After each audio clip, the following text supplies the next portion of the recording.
We're here with District 7 candidate Edward Collazo here at Talk About Topeka for the freestyle segment.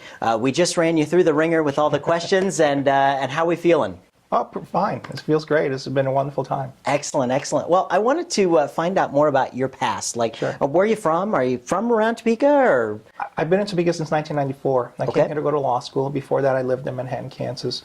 The military actually brought me to Topeka in the mid-1980s. Kicking and screaming, I did not want to come to Kansas. But as it turned out, it was the best thing that ever happened to me, and Kansas is my home.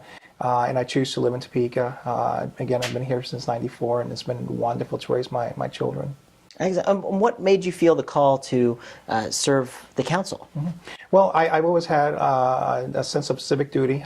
Being in the military, I've served law enforcement, also served the folks in the community, and I thought this would be another opportunity for me to be able to serve my community. And a lot of people have said, we've got a crime problem, and we have crime. Everywhere has crime. Yes. What do you think, rating kind of our crime in Topeka versus other communities, and what we could do to make it better? Crime it comes in spurts. You can't wave a magic wand and make it go away. There's always going to be crime, whether it be a petty crime or a homicide. There's always going to be crime. The thing that you have to do is make sure that you're community policing, that you have law enforcement out there community policing, and they're talking to the folks in the communities where the crime is occurring. Once we have that connection, I think you're going to see a reduction in crime. I think that's huge, but you have to have the officers, and as I indicated, the city council just voted to increase to 300 officers. Yeah.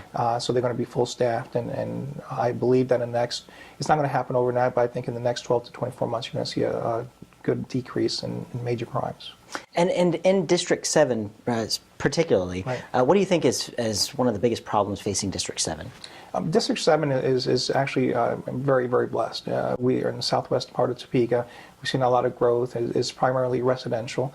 And if there was one issue, I think, is probably vehicle burglaries or folks leaving their garages open and other individuals walking out with stuff. Sure. So, there's a crime problem there, just like everywhere else. Sure. All right. Well, I thank you so much for joining us, and I really appreciate you coming on the show today. And thank you, and good luck to everything you're working on, and especially with the race. I appreciate that, sir. Thank you very much. You betcha. All right.